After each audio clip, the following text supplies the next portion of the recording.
I did a video recently when I replaced this thermostatic radiator valve here. It was leaking and I got lots of questions about the drain down kit that I was using. So this is a radiator drain down kit from Hart. If you search for that online, I'm sure you'll find them. I will try and add a link below into this video if I can. But it's really good. You can just put that wherever you want in it, radiator, and then you get your little plastic bits and you can put them onto the radiator. They come with a little slot in there. You can put you get a little thing that you can slide in there so that you don't get any leaks. They're really good. They come in different sizes as well. So you've got different size pipe holes in it, and you get 4 of these.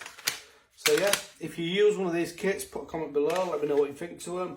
And if you use something else, again, put a comment below and let other people see what that might be. Personally, I think that this is really good.